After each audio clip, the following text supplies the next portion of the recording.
Hello student, welcome to Sadhana classes. आज मैं class 11th के फिजिक्स फर्स्ट पेपर का सार्थक अंक का चैप्टर लेके आया हूँ। इस वीडियो में हम सार्थक अंक के बारे में चर्चा करेंगे। इसके पिछले वीडियो में हमने मापन के बारे में चर्चा की और उसमें हमने बताया भौतिक राशियों के बारे में चर्चा की, मापन की आवश्यकता क्या है, मापन के लिए क्या क्या चीज़ें जरूरत होती हैं, तो उस सब के बारे में उस पिछले वीडियो में चर्चा किए हैं। अगर आप उसको नहीं देखे हैं तो डिस्क्रिप्शन में लिंक दिया गया, आप उसको जाकर देख लीजिए। तो इस वीडियो में हम सार्थक अंक के बारे में चर्चा करेंगे। सार्थक अंक, सबसे पहले हम जानते हैं कि मापन के लिए दो चीजों की जरूरत होती है, एक परिमाण होता है, दूसरा मात्रा की जरूरत होती है। जैसे हमने बताया किसी छड़ की लंबाई कितना 25.67 सेंटीमीटर है,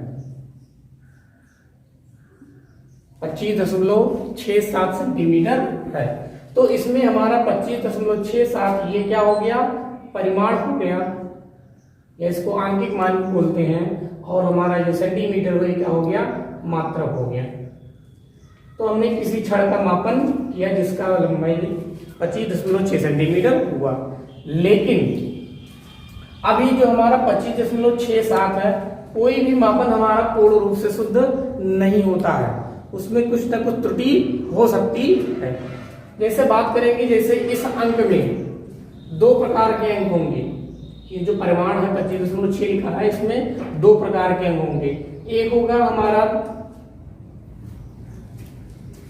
वास्तविक, एक होगा हमारा विश्वसनीय मान, या इसको विश्वसनीय अंक बोलेंगे, और दूसरा होता है संदिग्ध अंक।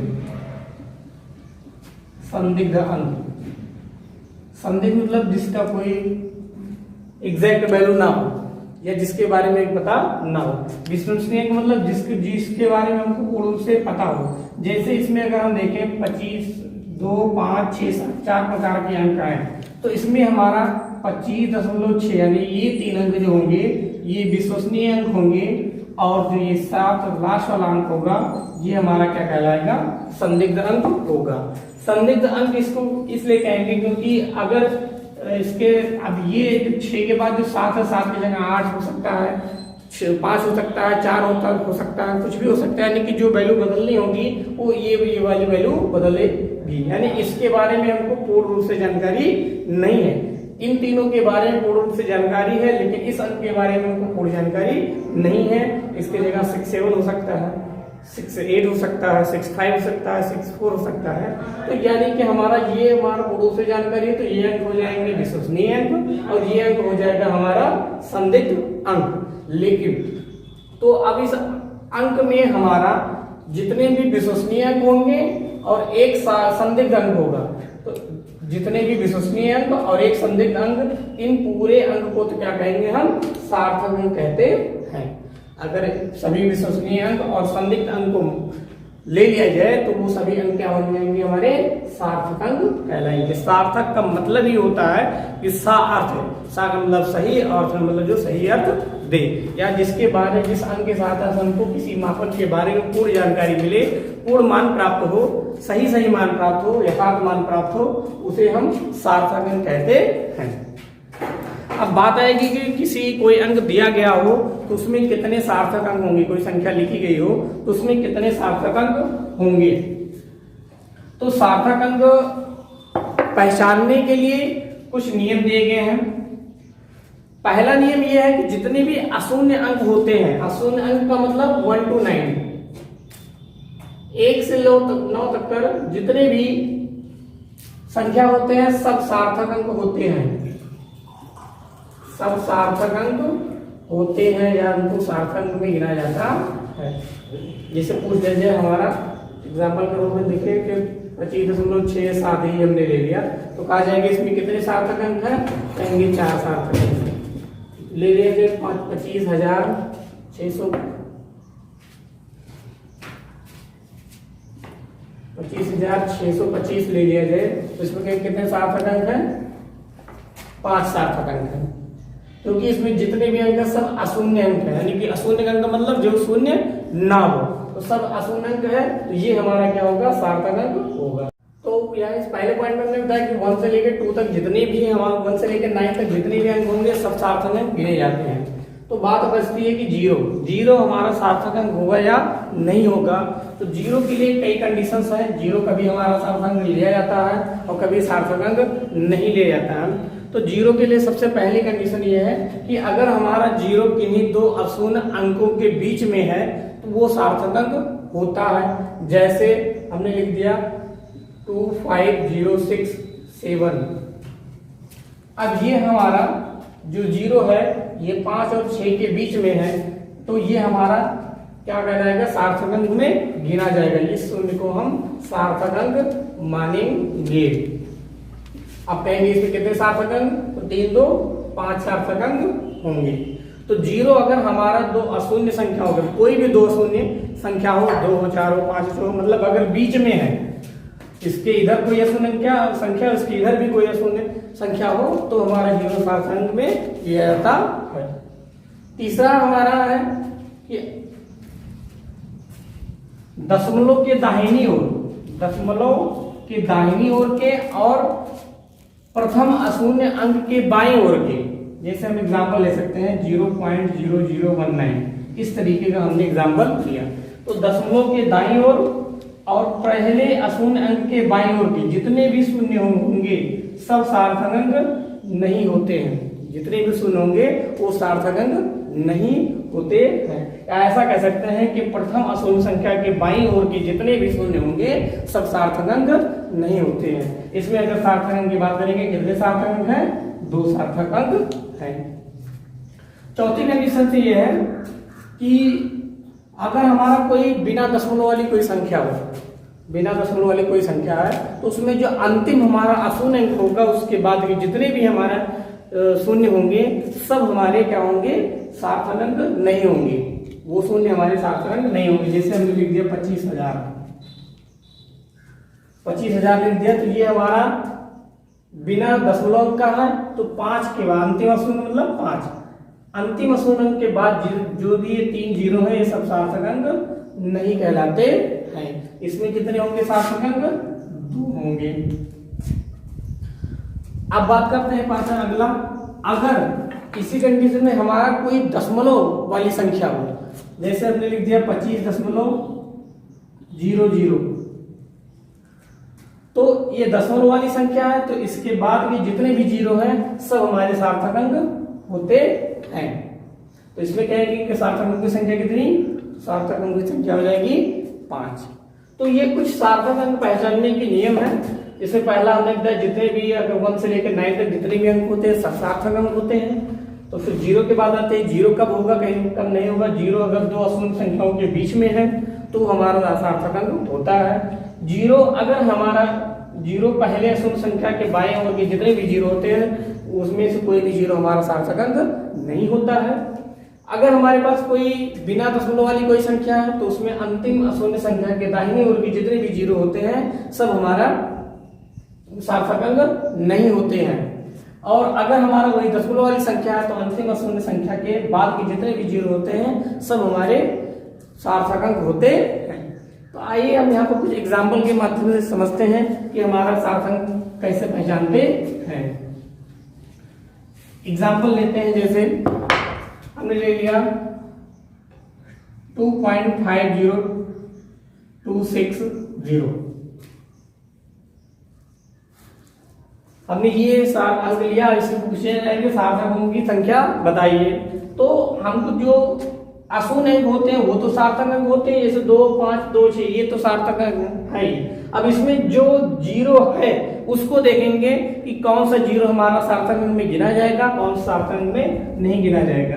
तो अगर इस जीरो की बात करते हैं तो ये जीरो हमारा दो अशून्य संख्याओं के बीच में है, इसलिए हमारा सार्थक अंक होगा। और इस जीरो की बात करेंगे तो ये भी हमारा दशमलव वाला संख्या है, दशमलव के बाद वाला जो जीरो होगा वो हमारा सार्थक अंक होता है, गिना जाता है, तो ये भी सार्थक अंक होंगे। तो टोटल कितने सार्थक हो जाएंगे, 1 2 3 4 5 6, इसमें 6 सार्थक अंक होंगे। दूसरा एग्जांपल देखते हैं,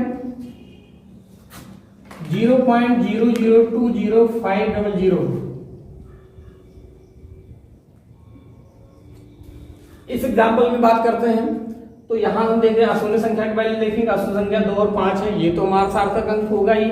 फिर उसके बाद देखेंगे कि हमारा जीरो, जितने भी जीरो दिए हैं उनमें से कौन से सार्थक अंक होंगे। अगर हम बात पहले इन 2 जीरो की बात करें तो हमने बताया था पहले अशून्य संख्या के पहले जितने भी है उसके बाएं साइड के जितने भी जीरो होंगे सब सार्थक अंक नहीं होंगे, तो ना ये हमारा सार्थक अंक होगा ना ये सार्थक अंक होगा। इस जीरो की बात करते हैं तो ये जीरो हमारा 2 और 5 के बीच में है, तो ये हमारा सार्थक अंक होगा।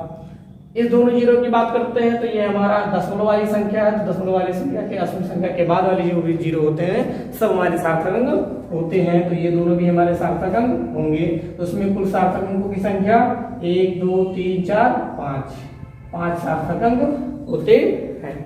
तो ऐसे तमाम एग्जाम्पल की सहायता से आप समझ सकते हैं कि उसमें आप निकाल सकते हैं कितने सार्थक अंक होते हैं या कितने सार्थक अंक उसमें, यानी कब हमारा जीरो सार्थक अंक लिया जाता है और कब जीरो सार्थक अंक नहीं लिया जाता है।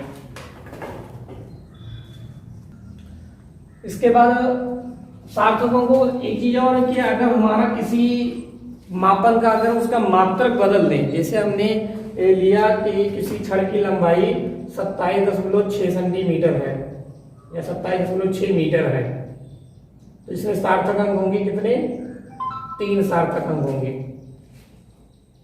सार्थक अंकों की संख्या कितनी होगी, 3 होगी। अगर हम इसका मात्रक चेंज कर दें यानी कि सेंटीमीटर में नाप लें या मिलीमीटर नाप लें तो उसमें सार्थक अंकों की संख्या में कोई परिवर्तन नहीं होगा। केवल मात्रक के परिवर्तन से सार्थक अंकों की संख्या में कोई परिवर्तन नहीं हो सकता, ये भी आप ध्यान रखेंगे। उसके बाद है अनिश्चित अंकों का पूर्णांकन। मतलब क्या, जैसे हमने बताया सार्थक अंक में वास्तविक अंक होते हैं या कैसे विश्वसनीय अंक होते हैं और संदिग्ध अंक होता है, एक संदिग्ध अंक होना चाहिए। अगर किसी मापन में हमारा एक से अधिक संदिग्ध अंक है तो उनमें से हमको बाकी संदिग्ध अंकों को हटाना पड़ता है। जैसे हमारा हमने लिख दिया 27.67, लेकिन हमारा अब वैसे तो इसमें 4 सार्थक है लेकिन हमको लिखना है 3 सार्थक अंकों में इसका मान लिखना है कि ऐसा हमको लिखना है कि इसमें 3 ही सार्थक अंक हों। अब 3 सार्थक अंक मतलब 2 हमारा विश्वसनीय अंक होगा और एक क्या होगा, संदिग्ध अंक होगा, यानी कि इतने ही तक हमको लिखना है। तो ये हमारा एक्स्ट्रा हो गया, यानी जो 7 है ये एक संदिग्ध अंक ये हो गया और ये दूसरा संदिग्ध अंक ये हो गया, लेकिन हमको चाहिए केवल एक संदिग्ध अंक। तो हमको क्या करना है, दूसरे संदिग्ध अंक को या जितने भी संदिग्ध अंक होंगे केवल एक रहना चाहिए, पहला संदिग्ध अंक होना चाहिए, बाकी सबको हटाना पड़ेगा। तो उसको कहते हैं अनिश्चित अंक या संदिग्ध अंकों का पूर्णांकन। कैसे करते हैं उसके लिए नियम है कि जो भी संदिग्ध अंक है जो या जो भी हमारा अनिश्चित अंक है अगर वह हमारा 5 से छोटा है, क्या है, 5 से अगर हमारा अंक छोटा है, संदिग्ध अंक क्या है, छोटा है इससे 5 से, तो क्या करते हैं उसके पहले वाली संख्या में यानी संदिग्ध अंक के जो हम हटा रहे हैं उसके पहले वाले में क्या करते हैं, जो लिखा होता है वही, यानी कि कोई चेंज नहीं होता है। मतलब जैसे हमने लिखा, यही लिखा था 27.63 लिख दिया हमने। अब इसको हमको 3 सार्थक अंक में लिखना है, यानी केवल दशमलव के 1 अंक तक लिखना है। तो हमको क्या करना है, 3 को हटाना है। अब 3 जिसको हटाना उसको देखेंगे कि वह संख्या हमारी 5 से कम है या 5 है या 5 से अधिक है। तो पहला नियम होता है कि अगर 5 से कम हो तो 3 हमारा जो है 5 से कम है। तो अगर 3 हमारा 5 से कम है तो हमको क्या करना है, नो चेंज, यानी कि इसको हटा कर देंगे, उसके बाद कोई चेंज, केवल सीधा सीधा इसको हम हटा देंगे। तो हमारा 3 सार्थक अंकों का जो मान होगा उससे कितना हो जाएगा, 27.6। तो ये कब हुआ, जब हमारा संदिग्ध अंक क्या हो, 5 से कम हो। कौन सा अंक जो हटाना है, संदिग्ध अंक ना कह के उसको हम अनिश्चित अंक कह सकते हैं, जो ज्यादा उचित होगा, क्योंकि उसको हम रखना नहीं, इसको हटाना है। दूसरा, अगर हमारा यही संदिग्ध अंक या अनिश्चित अंक क्या हो, 5 से बड़ा हो, तो 5 से बड़ा होता है तो क्या करते हैं, इसके पहले वाले जो हटाना है उसके पहले वाले अंक में 1 जोड़ देते हैं, 1 जोड़ कर लिखते हैं। जैसे इसी में देख लें, अगर हम 27.67 लिखते हैं और 3 अंकों तक हमको सार्थक अंक निकालना है, यानी कि 7 को हमको हटाना है। तो 7 को देखेंगे हमारा 5 से बड़ा है या छोटा है, तो हमारा जो 7 है वो 5 से बड़ा है। तो जब 7 हमारा 5 से बड़ा है तो हम क्या करेंगे, इसको हटाकर इसके पहले वाले में अर्थात 6 में हम क्या कर देंगे, 1 जोड़ देंगे। तो इसको हम लिख सकते हैं 27.7। ये हमारा सार्थक अंक में हो गया। सार्थक अंक हमारा हो गया। तो 2 कंडीशंस हो गई। एक, जब हमारा अनिश्चित अंक 5 से छोटा हो तो क्या करना है, केवल उसको अंक को हटा देना है, कोई चीज नहीं करना है। अगर हमारा अनिश्चित अंक 5 से बड़ा है तो हमको क्या करना है, उस अनिश्चित अंक के हटा देंगे, उसके पहले वाले में 1 जोड़ देंगे, वो हो जाएगा। तीसरा बात आती है कि अगर 5 ही हो तो क्या करें। अगर हमारी संख्या क्या है, 5 हो, अनिश्चित अंक हमारा 5 है, तो क्या करेंगे। तो अनिश्चित अंक अगर हमारा 5 है तो उस 5 के पहले वाली, जैसे एग्जांपल ले लेते हैं, जैसे हमने लिखा 27.65 ले लिया हमने। तो अब हमारा हमको 3 अंक में लिखना है, यहां तक लिखना है, इसको हटाना है। तो ये वाली संख्या हमारा 5 ही है, ना 5 से बड़ा है ना 5 से छोटा है। तो ये संख्या इसको हटाना है, तो इसके लिए क्या करें। अब ध्यान समझिएगा, ये अगर हमको 5 को हटाना है तो इसके पहले वाली हम संख्या देखेंगे कैसी संख्या है। वो संख्या हमारी सम है या विषम है। इसमें 2 कंडीशन बनेगी, सम और विषम। अगर 5 के पहले वाली संख्या हमारा क्या है, सम है, तो हम क्या करेंगे, कोई चेंज नहीं करते हैं, 5 को हटा देंगे और कोई चेंज नहीं करेंगे। यानी तब इसको हम ऐसे लिख देंगे 27.6 ही लिखेंगे, वही हमारा आंसर हो जाएगा। लेकिन अगर हमारे 5 के पहले वाली संख्या क्या हो, विषम हो, जैसे यहाँ पर अगर 6 ना होता, 5 होता या 7 होता, यानी 1 3 5 7 9 कुछ भी हो, विषम संख्या है, तो अगर 5 के पहले विषम संख्या होगी तो क्या कर देंगे, हम 1 जोड़ के लिख देंगे, उस विषम संख्या में हम 1 जोड़ देंगे। यानी कि तब हमारा क्या हो जाएगा, 27 अब यहाँ 7 था तो 7 की जगह क्या हो जाएगा, 8 हो जाएगा। तो हमारा ये सार्थक अंक में लिखा जाएगा। तो ये अनिश्चित अंकों का पूर्णांकन किया जाता है। अब इसकी जरूरत क्यों है, इसकी जरूरत इसलिए है क्योंकि अगर कोई भी मान हमारा दिया गया, जैसे किसी प्लेट है, प्लेट की लंबाई दिया गया है और चौड़ाई दिया गया है। तो प्लेट की लंबाई दिया गया है 2.5 मीटर और चौड़ाई दिया गया है 1.27 मीटर। अगर इसमें देखा जाए तो 2 सार्थक अंक है और इसमें देखा जाए तो 3 सार्थक अंक है। तो हमारा इसका अगर क्षेत्रफल निकालना होगा तो क्षेत्रफल का जो मान होना चाहिए वो जितने, अब क्योंकि जो भी हम मान निकालेंगे वो कभी भी जो दिया गया मान है उससे कभी भी ज्यादा शुद्ध नहीं हो सकता। जो मान शुद्ध होगा उससे ज्यादा मान हमारा शुद्ध नहीं हो सकता।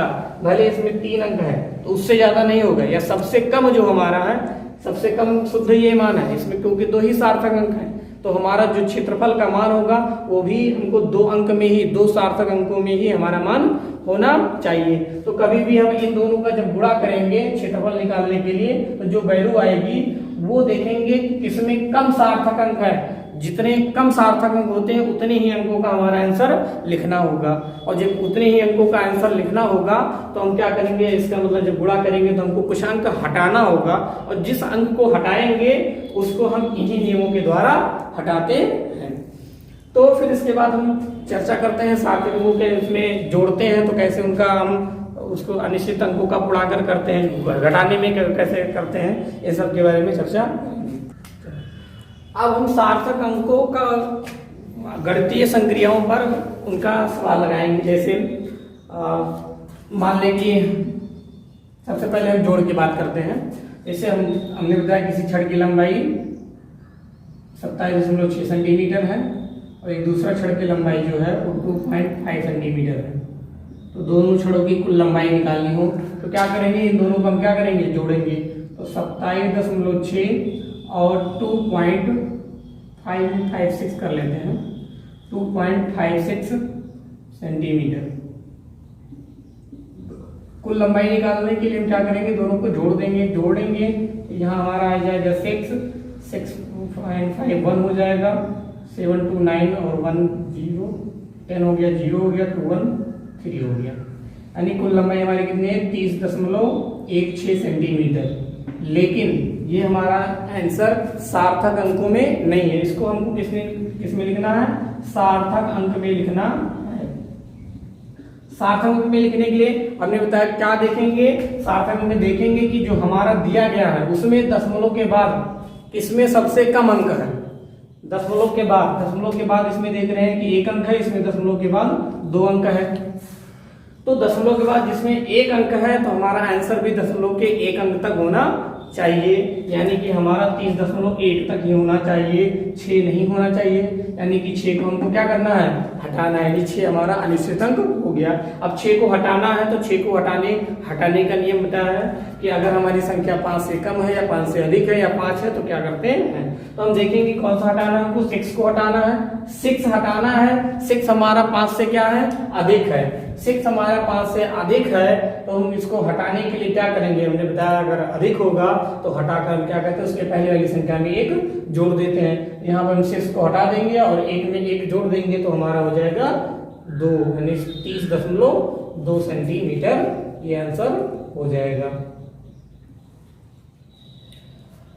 ठीक है, तो ये हमारा, तो इस तरीके से हम सार्थक अंकों में आंसर लिखते हैं। तो ध्यान रखिएगा कभी हमारा जो रिजल्ट आएगा वो भी दिए गए जो भी अंक दिए गए हैं उनमें दशमलव के बाद जिसमें सबसे कम सार्थक अंक होगा उतने ही अंकों का हमारा आंसर होना चाहिए। तो ये हो गया जोड़। इसी तरीके से हम घटाने का भी करते हैं और गुणा का भी ऐसे ही हम करते हैं। जैसे मान लिया जाता कि एक छड़ की लंबाई 27.6 सेंटीमीटर है, दूसरी छड़ की लंबाई 2.56 सेंटीमीटर है। तो क्वेश्चन पूछ लीजिए कि पहला छड़ दूसरे छड़ से कितना बड़ा है, उसकी लंबाई कितनी बड़ी है। तो अब यहाँ हमको क्या करना रहेगा, घटाना रहेगा। तो घटाएंगे, चलो घटा के देख लेते हैं। तो यहाँ घटाएंगे तो यहाँ हमको मिलेगा, यहाँ 0 लिख सकते हैं, 0 लिखना नहीं है लेकिन लिख सकते हैं क्योंकि जब 0 लिख देंगे तो उसमें 4 सार्थक हो जाएगा। लिखेंगे नहीं, घटाने के लिए मान लेते हैं। तो यहाँ हमारा हो जाएगा 4 और यहाँ हो जाएगा 5 में से 5 में 0 और 7 में से 2 गया 5 और ये हो गया 25.04 हो जाएगा। लेकिन अब इसको उसमें क्या करना है, सार्थक में लिखना है। तो ऐसे जाए कि दशमलव के बाद 1 अंक है तो दशमलव के 1 अंक तक हमारा आंसर चाहिए, यानी कि 4 को हटाना है। 4 हमारा क्या है, 5 से कम है। तो जब 5 से अंक हमारा कम होगा तो पहले इसको हटा देते हैं, पहले संख्या वाली संख्या में कोई परिवर्तन नहीं करते तो हमारा हो जाएगा आंसर 25.0 सेंटीमीटर। तो जोड़, घटाना, गुणा, भाग सबके लिए एक ही नियम है कि हमारे जो भी दिए गए संख्या है उनमें सबसे कम सार्थक अंक जिसमें होते हैं उतने ही सार्थक अंकों का हमारा आंसर होना चाहिए। तो ये चर्चा हुई आपके सार्थक अंक के बारे में। अगर आपको उसमें कोई प्रॉब्लम हो तो कमेंट बॉक्स में लिखिए, चैनल को आप सब्सक्राइब कीजिए।